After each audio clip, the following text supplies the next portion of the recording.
name of the Father, and of the Son, and of the Holy Spirit. Amen.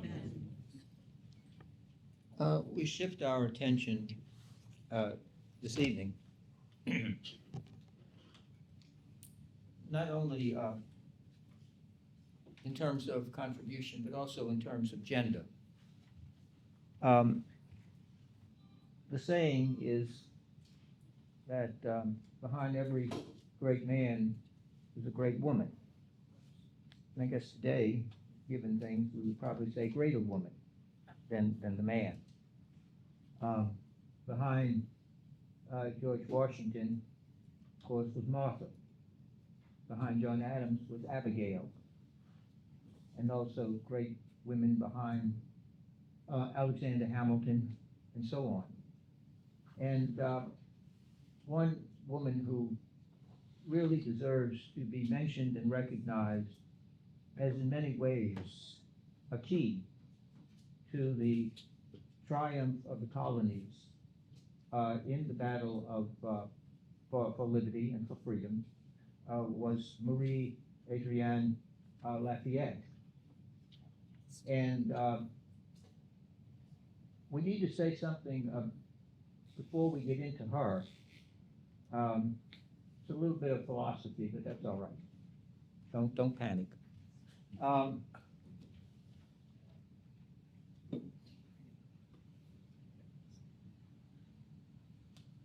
You have a cause, and it yields an effect.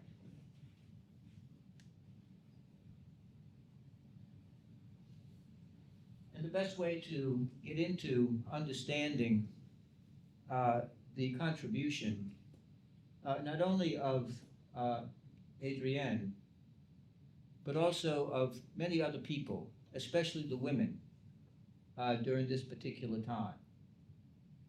And what I mean by that is, for every cause there is an effect. And a cause,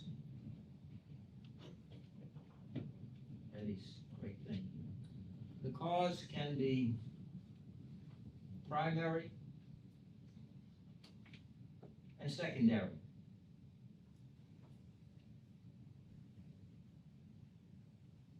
It can be proximate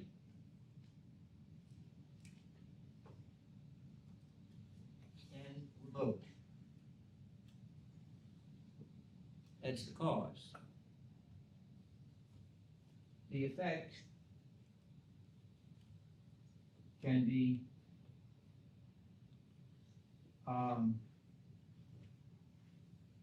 direct or indirect. It can be soon or immediate, or it can be delayed,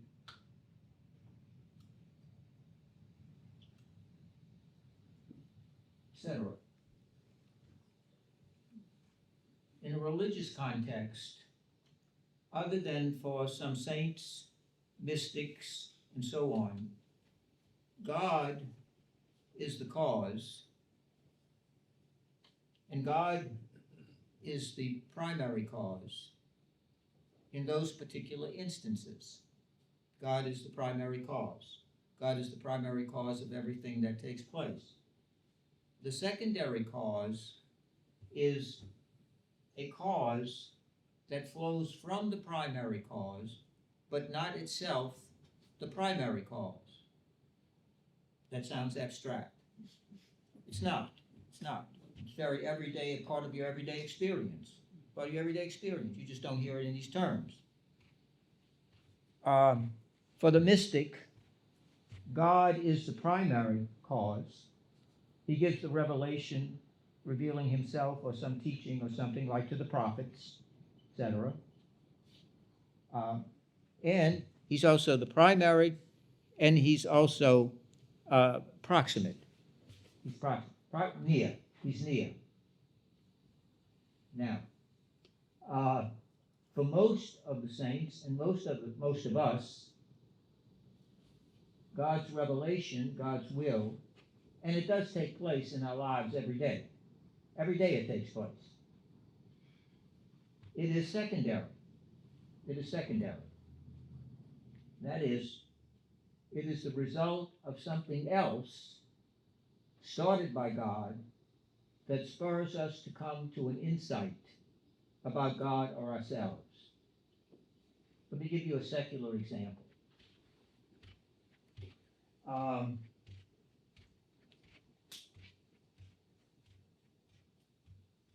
This pen here, all patriotic and everything, from the Vision Center. Anyway, you got this, and I see this pen, and I really like it because it's all patriotic and all this kind of stuff.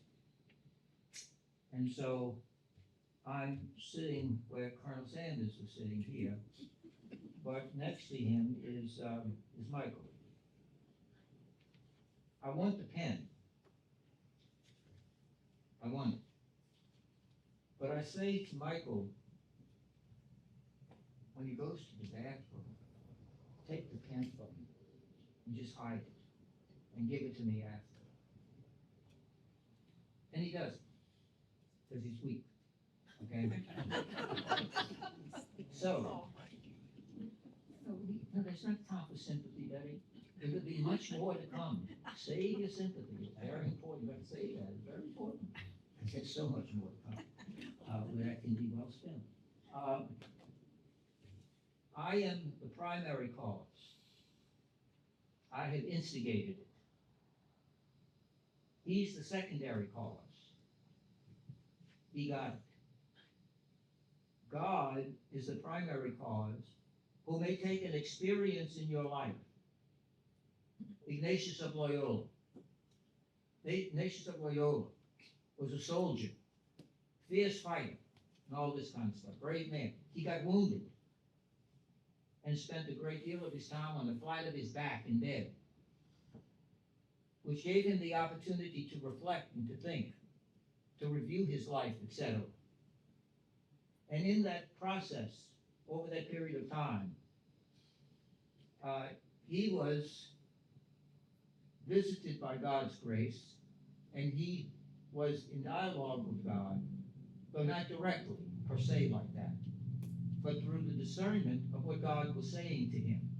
So it was a secondary, it was remote, it was not direct. God didn't appear to him, didn't have an apparition. So it's a secondary cause. And his response to that after discernment is, of course, he founded the Jesuit order, and so on. It's a secondary cause. If I take the pen myself, when he goes to the bathroom and I shove it in my pocket, well, I am the primary cause, I am the proximate cause, and it's direct. I took his pen, like that. Now, there's also one final point, and it has to do with cooperation.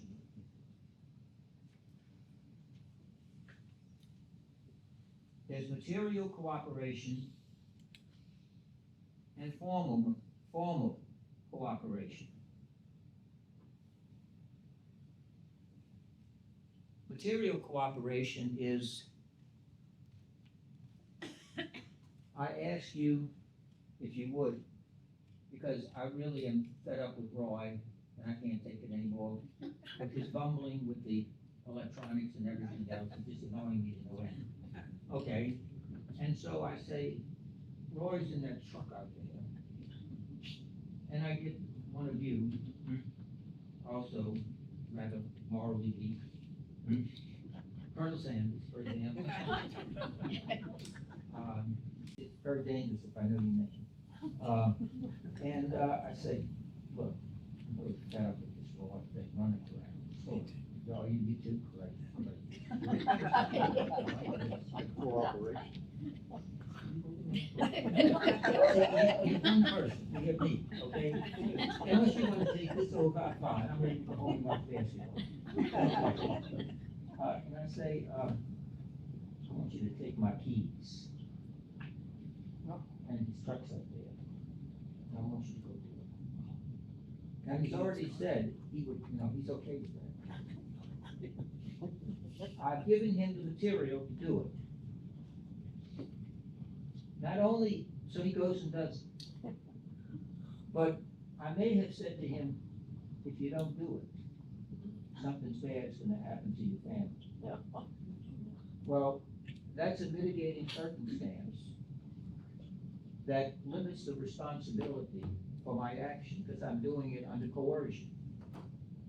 But let's suppose, as he said, I'm fed up with Roy too, I'm glad to do it, and so on. That's a formal cause. Formal cause is not only doing the act, but a delight or a willingness and acceptance in freely doing it, that I'm doing that act. Therefore, one is both materially and formally doing it in the particular act. And it's very proximate. It's not distant. But a lot of God's dealing with us tends to be distant. We may see it in the past, only see it afterwards, see its meaning and its purpose. It's like a rearview mirror, or something only becomes clear to us after a while. Don't you do that with your children? Well, parents don't do homework anymore. They get AI. And so, why do I have to do algebra? The parent may not know why you got to do algebra, but you got to do it. You'll see it after. You'll see the importance after. Why do you have to eat the vegetables?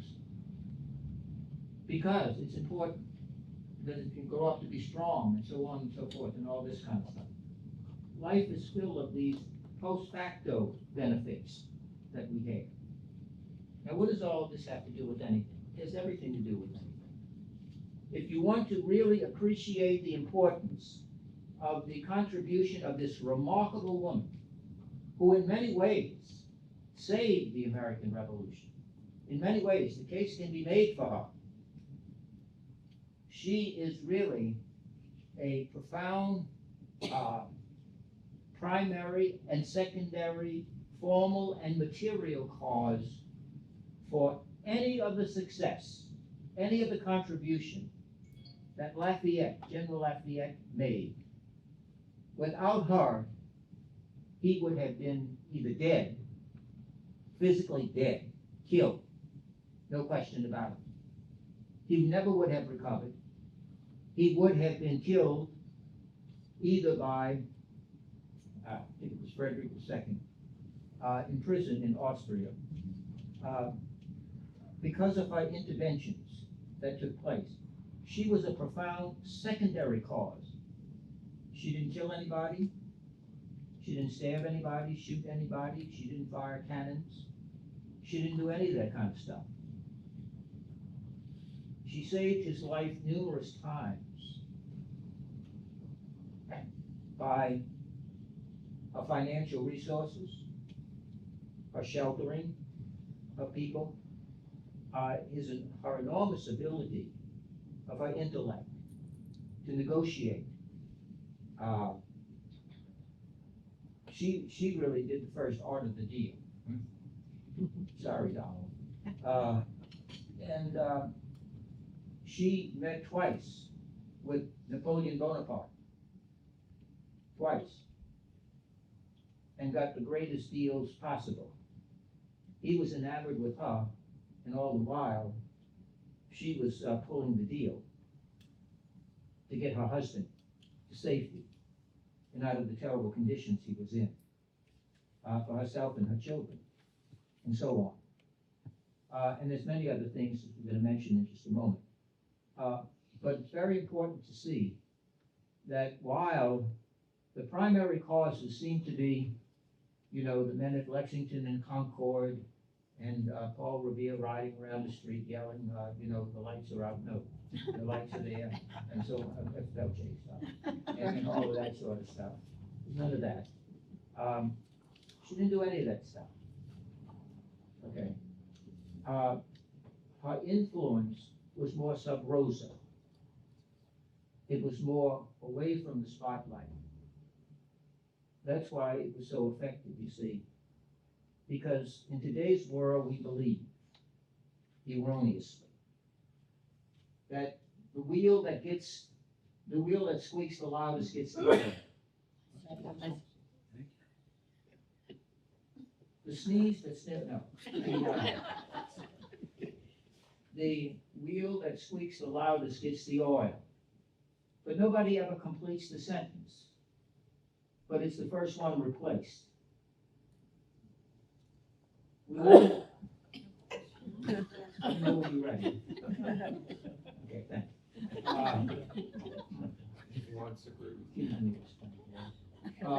Now, the important thing here is that we live in a culture in the world today where we believe that the loud, the flashy, the spectacular, that's where the action is, and so on. And so we look for our 2 minutes or 5 minutes of fame and all of this, loud mouths, big things, and all this kind of stuff. When we look at the wife of General Lafayette, she knew a great, great wisdom. She spoke and saw and worked slowly and softly so that she could work longer and speak louder in that way. She didn't come with marching feet, soldiers marching down the street, tanks, bombs, guns, all this kind of stuff. She came on cat paws. And in that she became so effective, so effective. And to truly understand and appreciate her contribution, it is to understand the work that she did for him,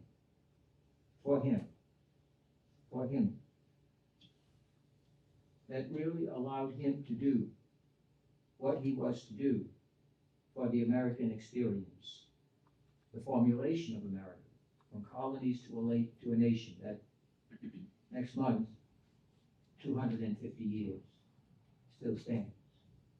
So often today, great things are done, not by skywriting and planes in the sky and how many likes you have on your computer and how many people follow you and all this other kind of foolishness that we have today. It often comes by people who every day silently, faithfully, devotedly, hold the world together, hold families together, hold things together, settle that kind of stuff. Those they often live against the wall. They're out here like this. But they're really indispensable. One final example. If you remember back when this foreign virus invaded the country, people were looking to go to the grocery store. And who were there? The grocery people, clerks, and other people were there. Nobody really thinks about them normally, except they were there.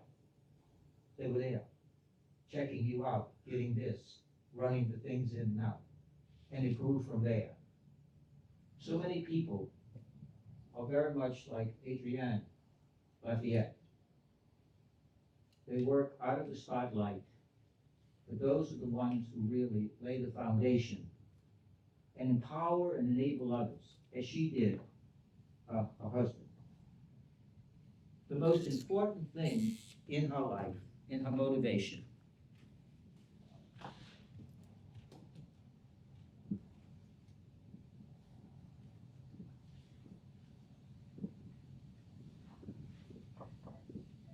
was the Catholic faith. She was part of an aristocracy. It was Lafayette.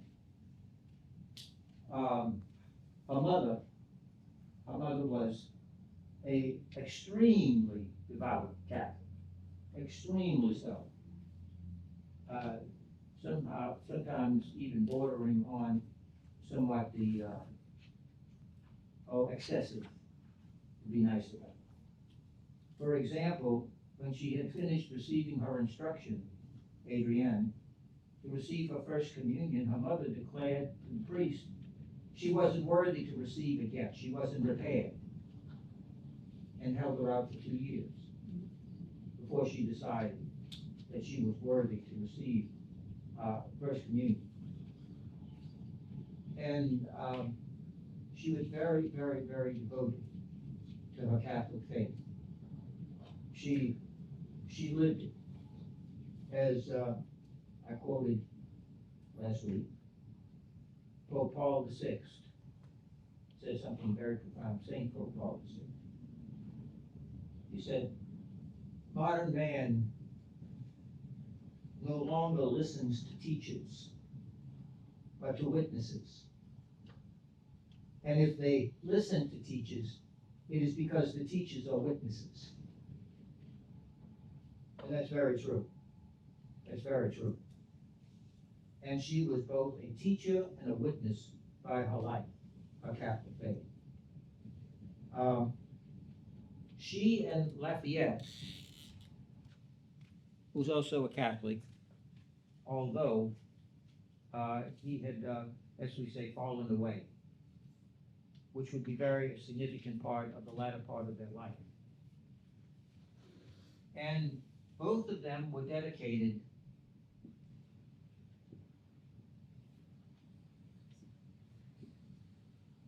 to liberty.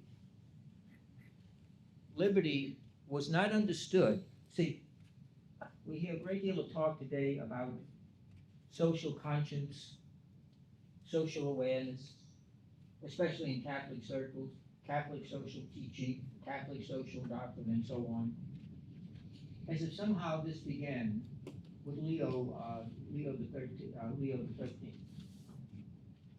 It didn't. It's been there from the beginning. No, it wasn't formalized into a doctrine.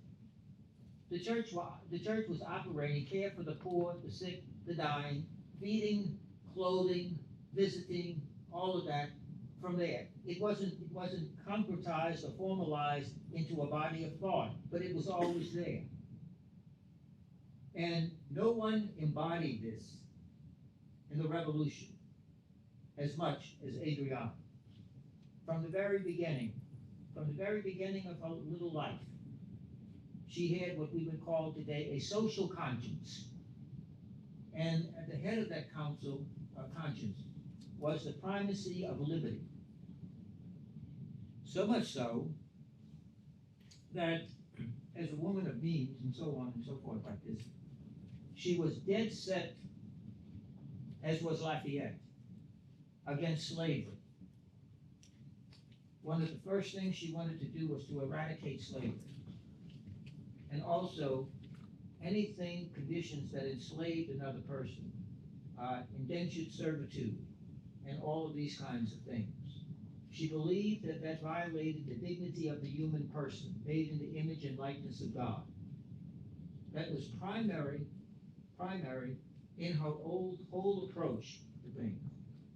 Was her Catholic faith, believing that each person is made in the image and likeness of God, regardless of gender, skin color, national origin, all of that sort of stuff, regardless of social status, etc. Each person has inherent dignity, inherent worth, that does not come from the state, does not come from the government, does not come from socioeconomic, how big your 401k is, and all this kind of stuff.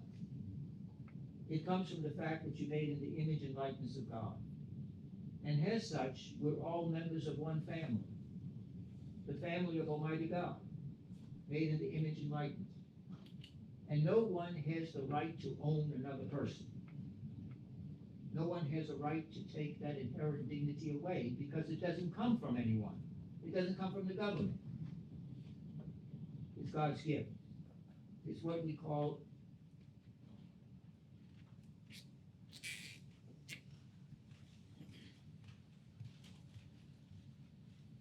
inalienable. An inalienable right. Now, if you look at the Declaration of Independence, sometimes you see inalienable, and sometimes you'll see unalienable.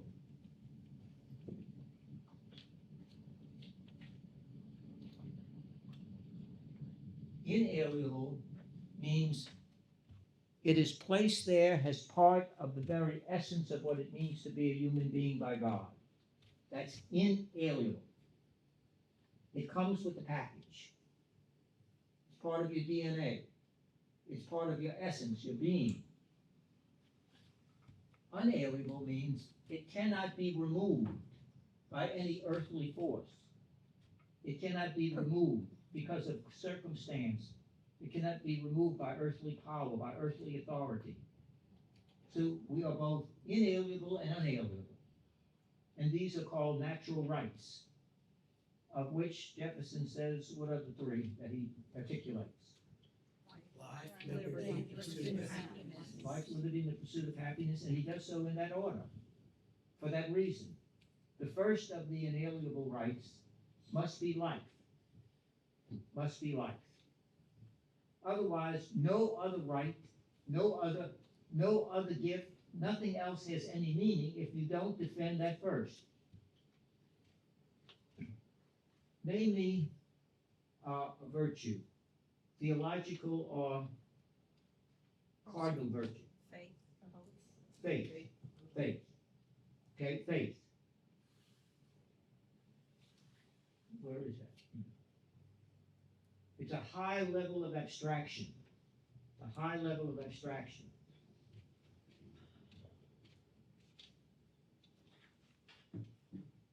So, cap.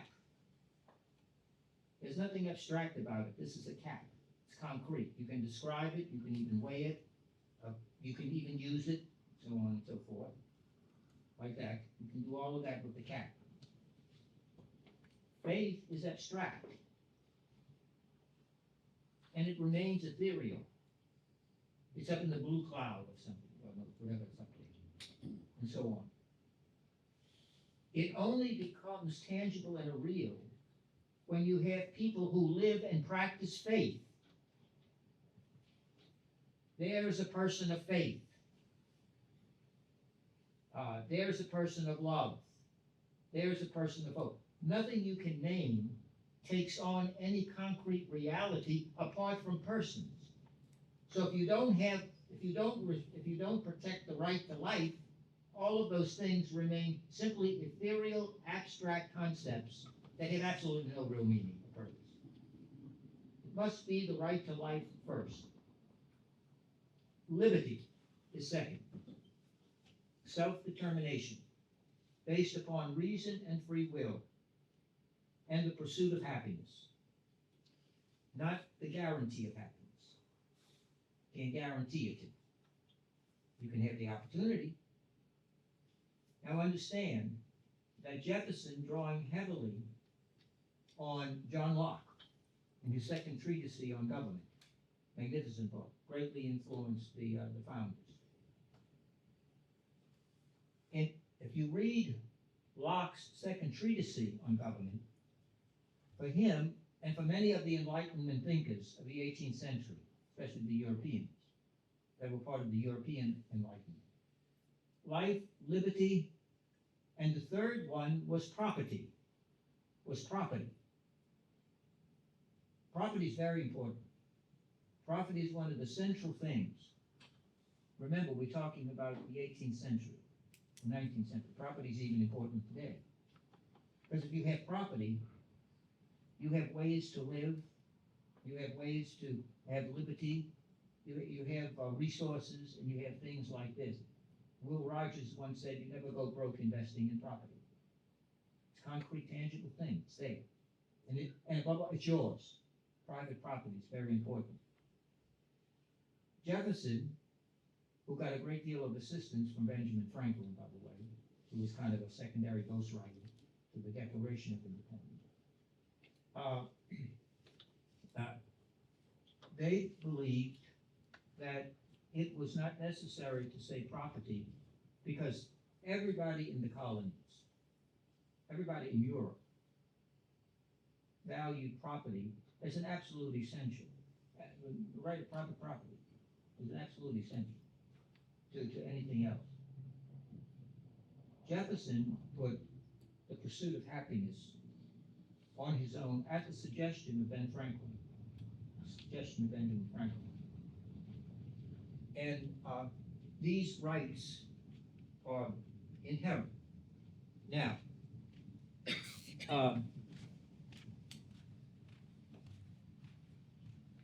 so liberty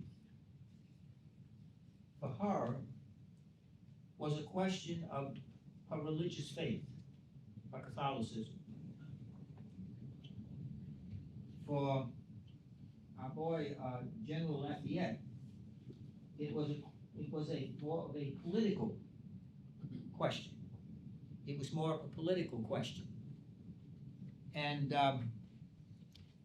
we have to keep in mind, let me give you the dates of Marie Lafayette. Now these, both her birth and her death are somewhat disputed because of the way it fell and so on and so forth. But most of it, born in 1760, some say 59, but most now say 60. And her death was in 1807. Some say she died on Christmas Eve, some say she died on Christmas Day.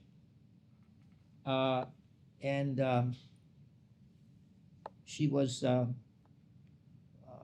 stricken, and we'll talk about that in a moment. She was from a religious family and so on. And both of them were held together. Remember, this is the time of revolution. This is the time when what's going to emerge is the American Revolution and the French Revolution.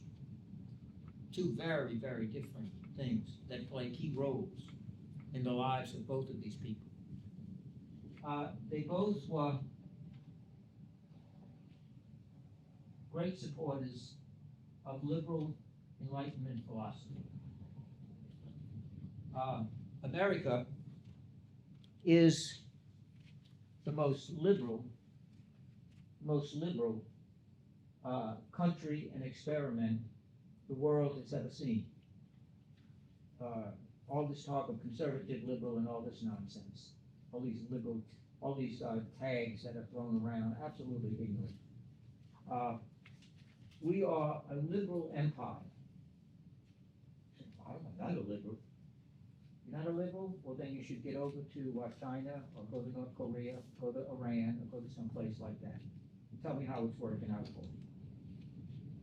See, the question of philosophical, political liberalism has been so bastardized and so polluted over the course of time. Now, this is the way we are. In other words, liberalism is a profound, deep, philosophical and moral tradition that has helped to make America great. Make America the wonder of the world. Oh, gee, how can that be? Well, it's because we don't know what liberalism is. We've got it all politicized and all this junk that goes on today. It begins with natural rights of the individual.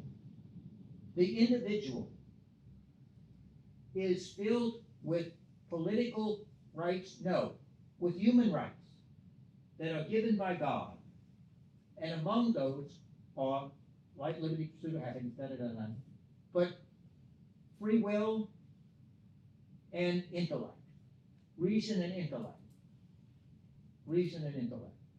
Therefore, individuals have rights, fundamental rights. They're not civil rights, they're not legal rights. Civil rights and legal rights and political rights flow from natural rights. They flow from them.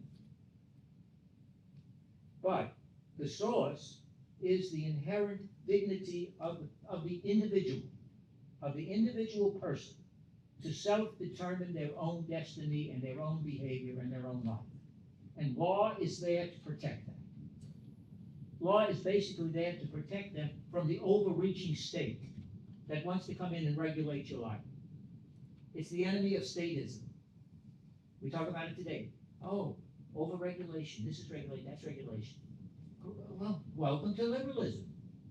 That's what the classical liberal says. The classical liberal, the whole bunch of founders would get up and cheer you. If you said you weren't a liberal, what are you? Are you a royalist? Are you a tyrant? Is that what you are? See, it's all these labels lie. See, that's the problem. And they also box people in the little categories so we can handle them, etc. But we don't know the history and development of them. Okay? Secondly, the rule of law. The rule of law. Above the courthouse in New Orleans, on Tulane and Broad, the criminal court building, engraved up there. But I wish that, of course. The equal administration of justice is the foundation of liberty. The equal administration of justice is the foundation of liberty.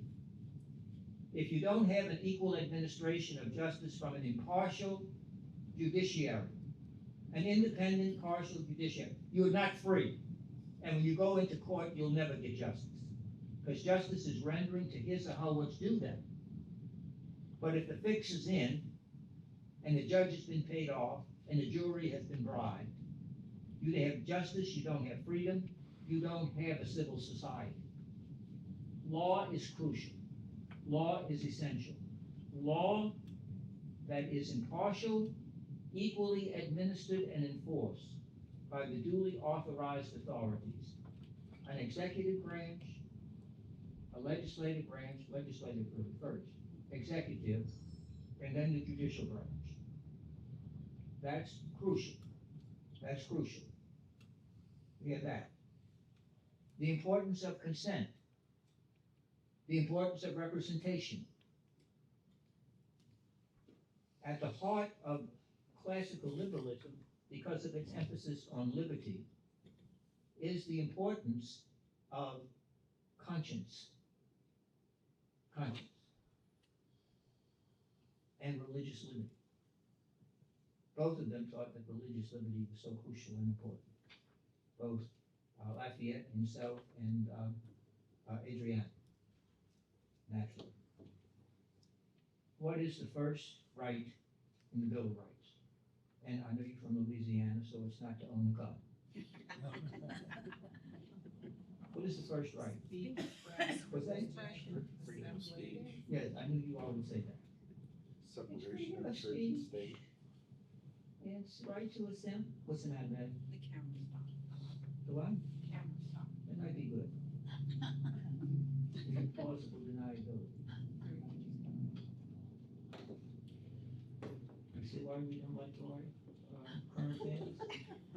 I'll take it. Sorry, Paul. See? No, this is fine. The first of the rights is religious freedom. Read the Bill of Rights. It's the right of freedom of conscience. You got the Bill of Rights? Read the thing. Religious freedom was the first. Yes. What does it Bill say? of Rights. What does it say? They got a thing back there, say something. Read.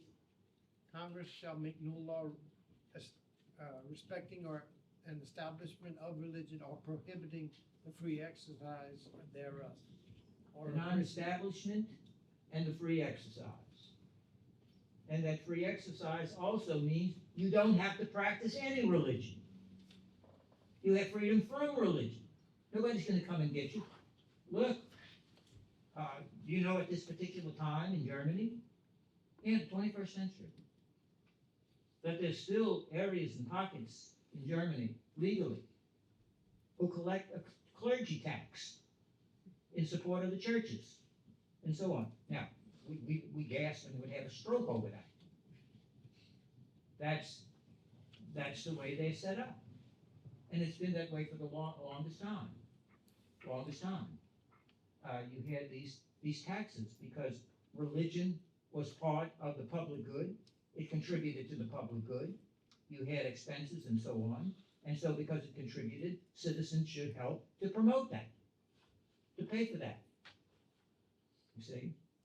So the first is the right of conscience, the right of religious freedom. That's the first of the rights. That's enunciated there in the Bill of Rights. First one, freedom of conscience. Again, it goes back to liberty. Now,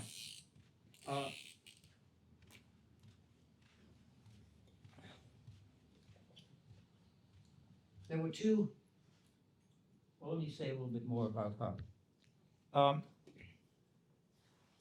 She was a very staunch supporter of freeing the slaves. In fact, what she did was, she was very rich. She came from a rich family. She bought 2 plantations in South America. She bought 2 of them outright. And what she did was, she freed the slaves on that plantation, on those plantations, and she gave them the property rights to manage it and use it for their own development and well-being, and supplied the resources for that. Both of those, she did that, which was just extraordinary at the time. And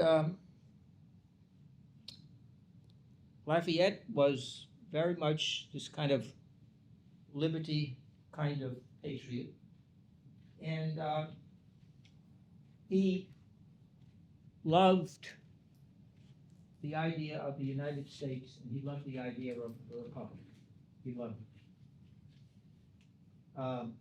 Many have termed George Washington the father Lafayette never had. You know his father. In fact, his only son, he had 2 daughters and son. He named his son George Washington. That's how devoted he was, and he always saw Washington as his father. And Washington, who never had a son, never had a child, always referred to him as his son and his friend, Lafayette. That's how close they were, how close they were together. And he was, remember, just about the same time that the American Revolution is going on and winding down, in France you had the French Revolution, the storming of the Bastille. And you know how terribly that went, because that led to the Reign of Terror, in which everyone was free and everything. What did they not have? They weren't a republic, they became a mob. They had no government, they had no laws, they had no representation, they had no legislative branch, they had none of those things. The classic work, The Tale of Two Cities, by Charles Dickens. Read that.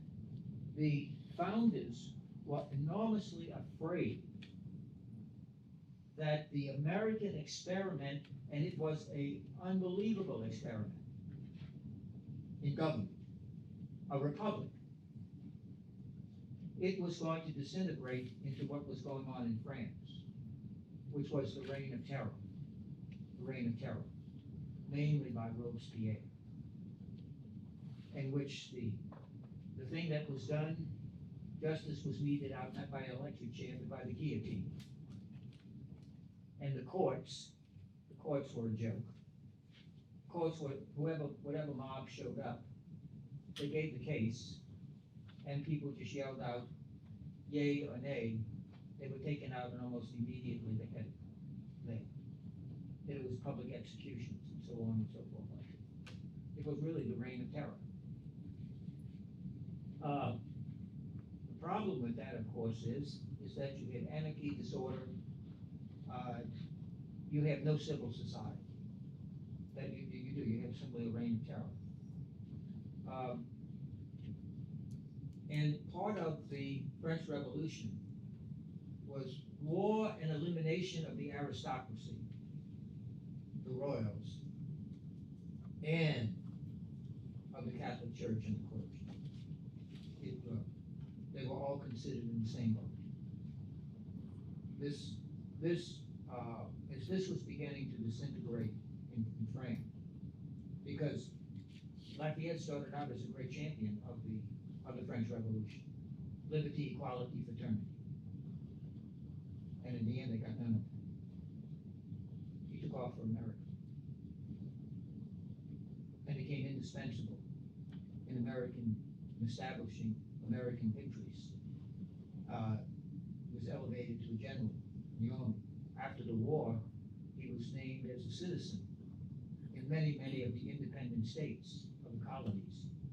And they actually credited him more than anyone else with establishing the what came to be called the United States, but at that time, the colonies on the way to being states of America, the Federation, which was a disaster, as you know, for the very same reason. See? And so, he was very much a man who was both extolled in France because of his devotion to the revolution before it disintegrated, and in the United States, using the United States in quotes, wasn't really that at the time, the colonies, that had gained their independence. Because it was acknowledged the contributions of Lafayette, etc. He decided to go back to France after doing all the things he had done, and was, again, greatly lionized. I think it was World War I when the American troops entered, and Lafayette, we are here, the debt that we owe to France and to Lafayette, and all the work he had done for liberation, Yorktown and various other places that were really decisive in many of the battles that were there, master general. And when he went back, the royals had been established again. And the problem is, many of the royals in the other countries, you want to call them that, nation states, especially Austria, they saw Lafayette as one of the chief architects of his reign of terror, which was a terrible, terrible injustice to Lafayette. He was not left because of it. So I think it was Frederick II who had him arrested, put into a prison in Austria. Terrible, terrible. Many of the royals, all of the countries that had kings and nobility, they hated Lafayette. And he was put in the worst conditions of cells. His hair fell out. He constantly had dysentery. He was near death almost all the time. His legs would get swollen almost 2 to 3 times their size. The wounds and the diseases and everything would swell his legs. His feet were constantly pus-filled, and so on, and the conditions. And they moved him purposefully from one jail to another until they found the worst jail they could in Austria and put him in there. And they put him in there.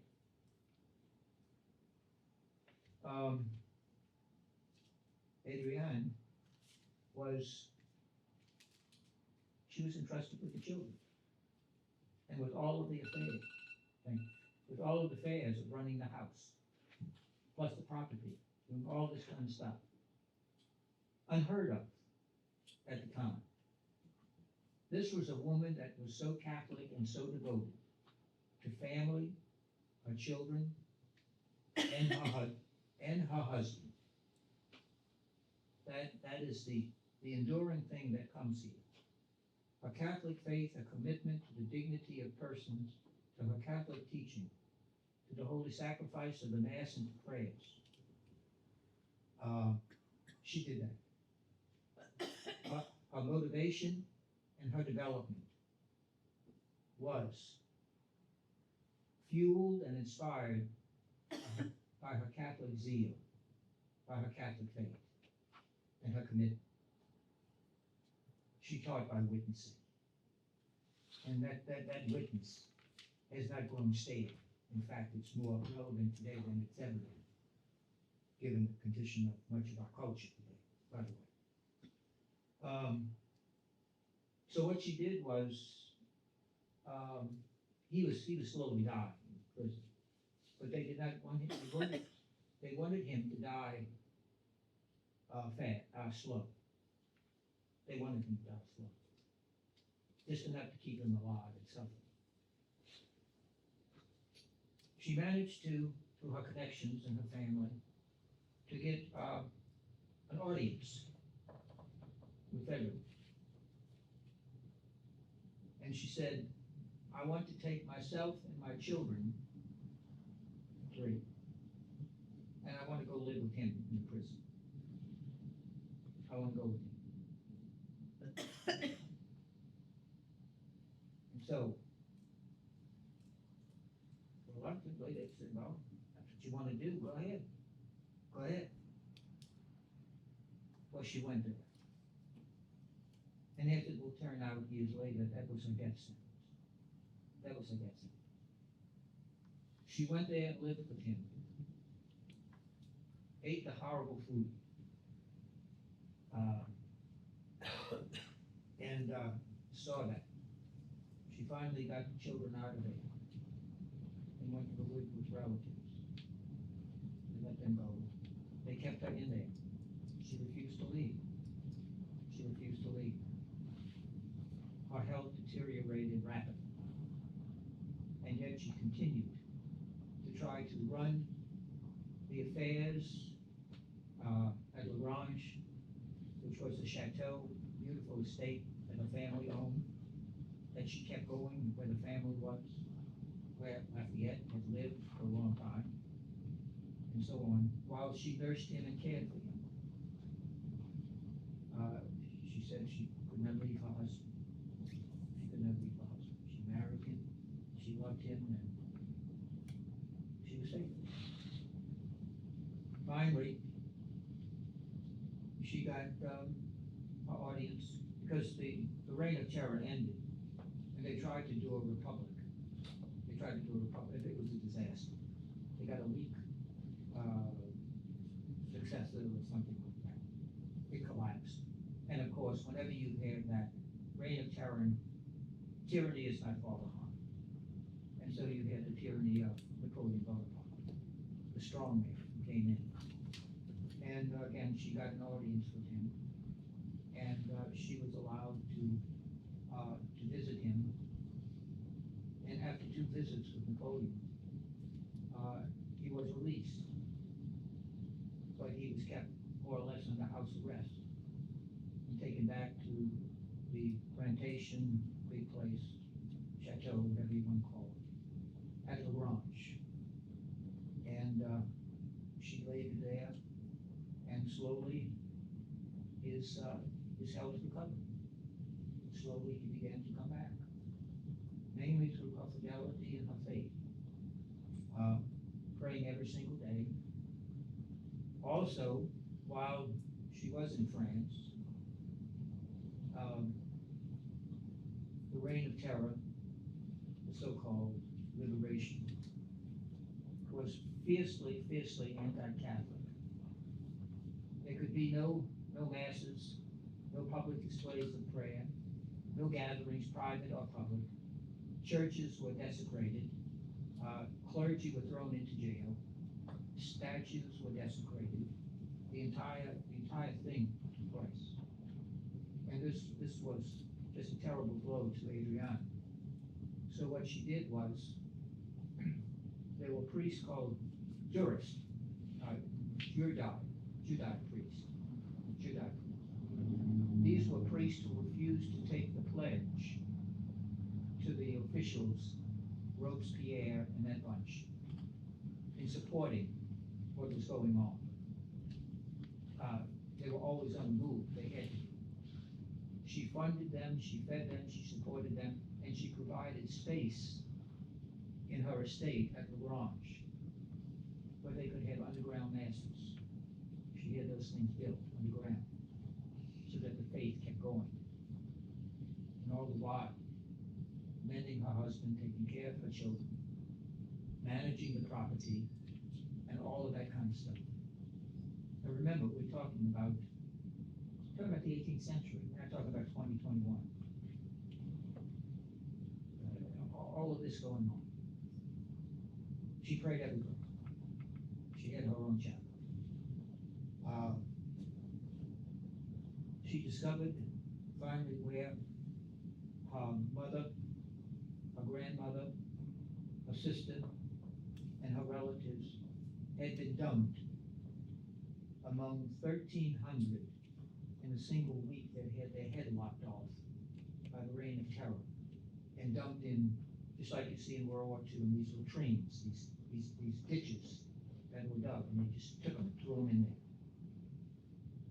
She found out where it was. It was owned by, finally, a group of the plot, the land, by a group of nuns and by a group of lay women. She bought it. She bought it and turned it into a cemetery where she could bury her relatives and anybody else that was there, the 1,300, whatever it was. Turned it into a huge cemetery for any Catholic or any person of faith. Even if you were a Protestant, she would bury you. Jewish, you would get buried. One of the corporal works of mercy, buried the dead. That's what she did. All because of her Catholic faith. All the while taking care of him, of which he could not have done anything. He'd have been dead. And she funded him, supported him, in season, out of season, to the end. We wouldn't even be talking about Lafayette if it wasn't for ADRIENNE. And many believe we wouldn't be talking about the United States. Because of the tremendous role he played with George Washington in the key battles, like at Yorktown. And the work that he did as a guerrilla kind of soldier, constantly agitating, constantly hit and run, like that, of the British troops, keeping them on guard, keeping them moving, guessing, that gave Washington either time to recover or to plan different strategies, because the British were the visiting team. America, they were playing on the home field, and that was a big advantage. And they knew it. They knew how to navigate all of that. And where did the funds and the support and all of that come from? It came from her. It came from her. She supported his everything throughout his entire life. His political, military. The one great sorrow in her life. The one great sorrow in her life. In many ways, she's like St. Monica, except directed to her husband and not her son. Lafayette had fallen away from the faith. And she did everything she could to reintroduce him. She read prayers to him. She got 4 books for him to read. And she wanted him to promise her that he would read these books before he died, in hopes of having him come back to the church. Did he read them? We don't know. But giving Lafayette's, as you will see, devotion to her, I think we can speculate, yes.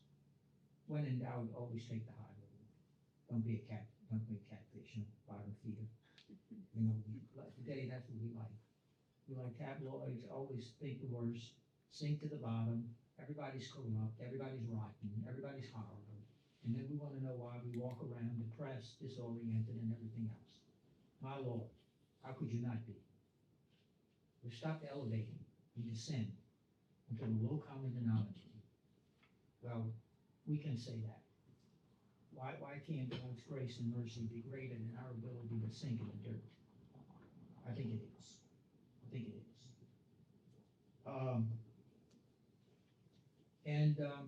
While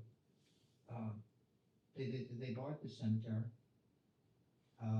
pit coup, and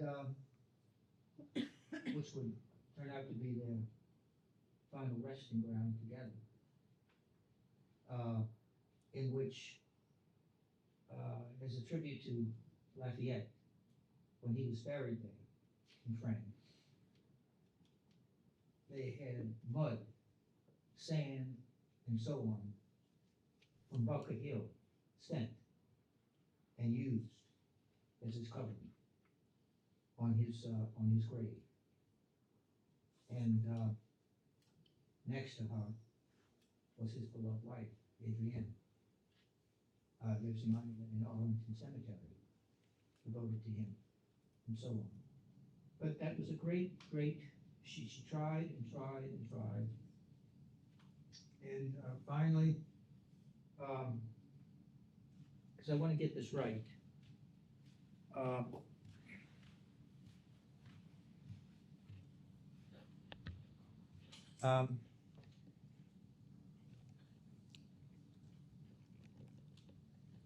when she was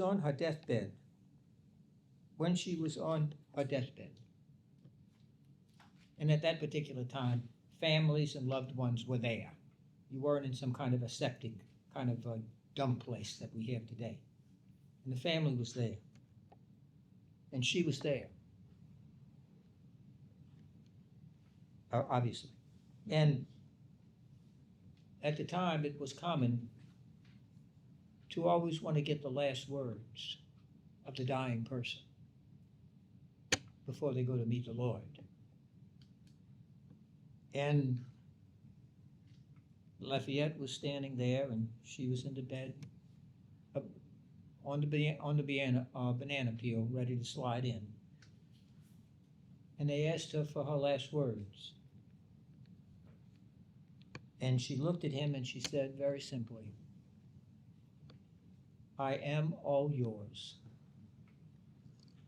And with that, she died. I am all yours. Lafayette had her room where she died turned into a kind of chapel and a kind of memorial place. Nothing was moved. No one was allowed in.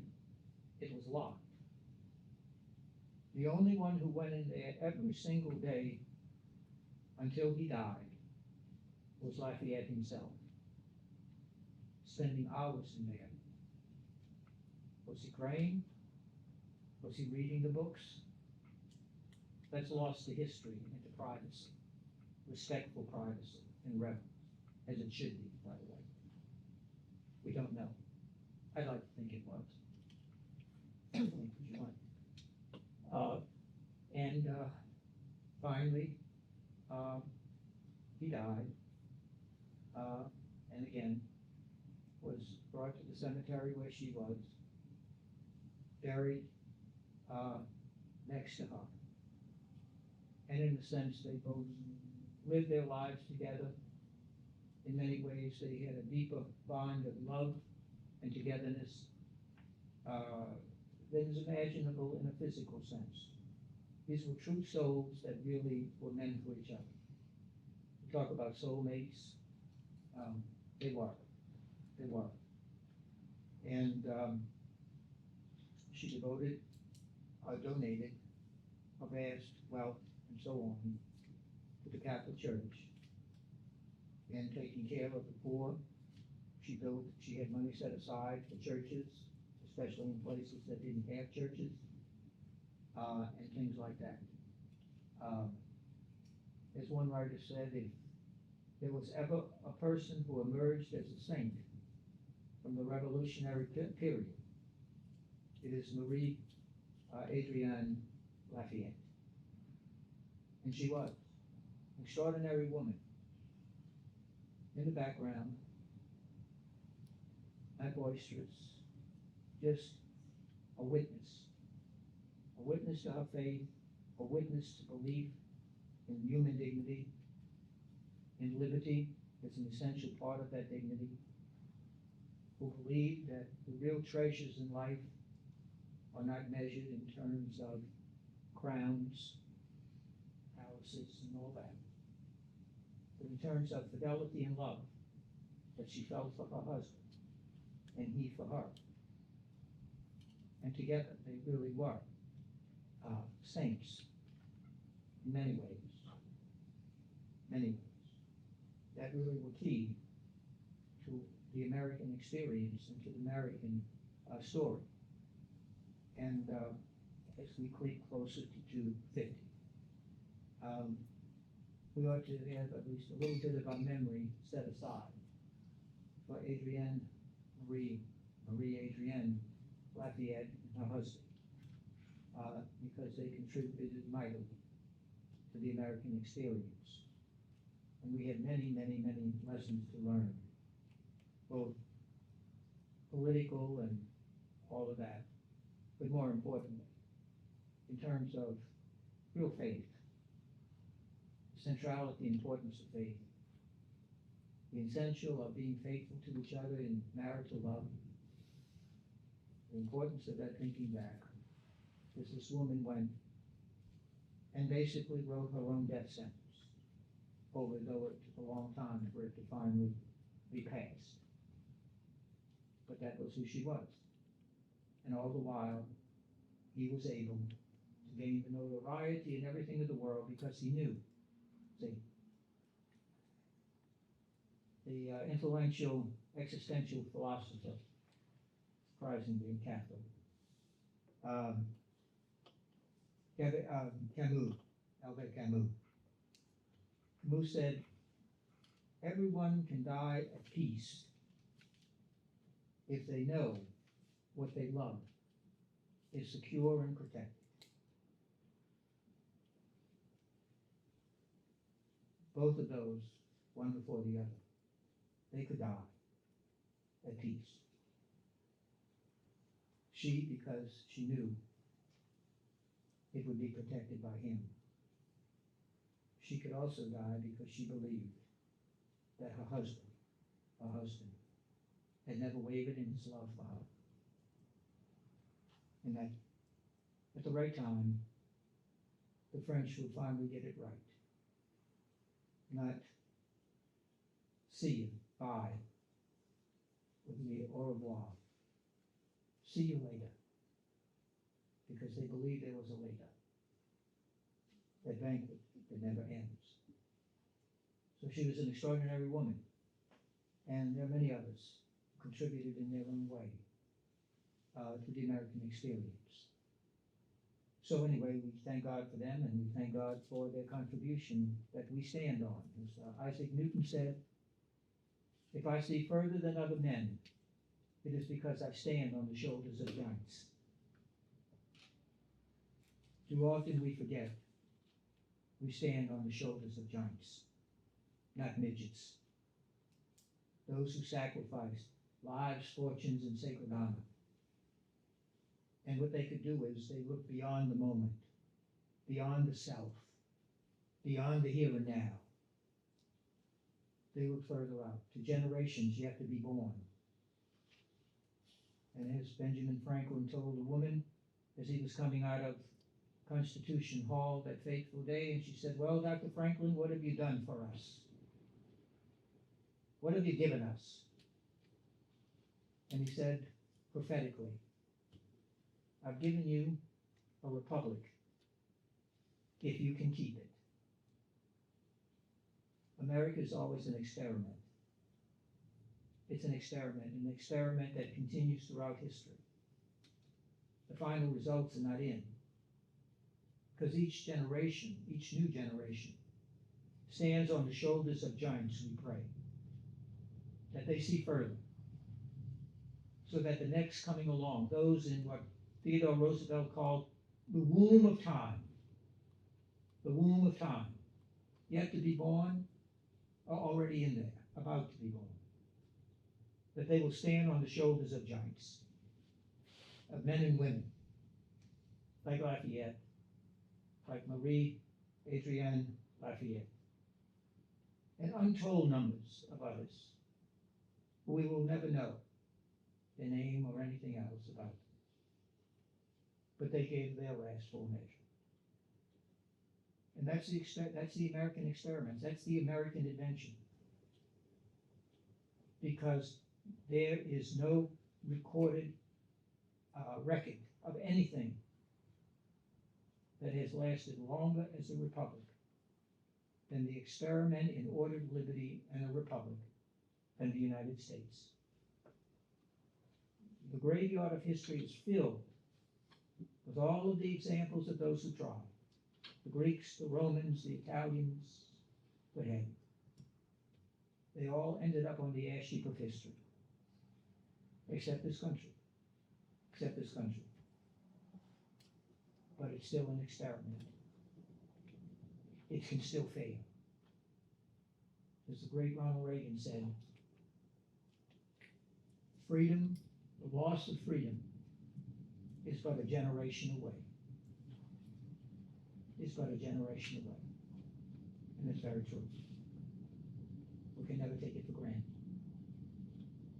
John Adams said that the most important thing is vigilance. Perpetual vigilance of this precious, fragile thing called the United States.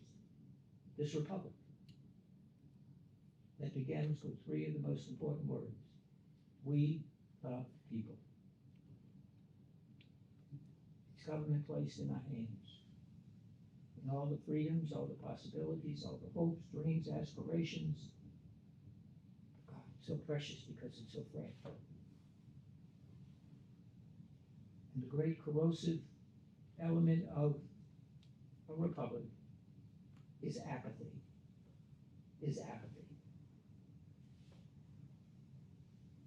Without civic involvement, civic concern. It's like the beautiful balloon that sometimes you see outside in front of houses, these playthings for children. They can easily collapse without vigilance and care. Marie, ADRIENNE, Lafayette, and her husband are two giants on whose shoulders we stand. The question is, will the next generation come? And will they stand on our shoulders? Or will they be soldiers of sand? We have to ask. Thank you for your patience. In the name of the Father, and of the Son, and of the Holy Spirit, amen. Almighty and gracious God, we offer you glory, praise, and thanksgiving for your gift of this time together.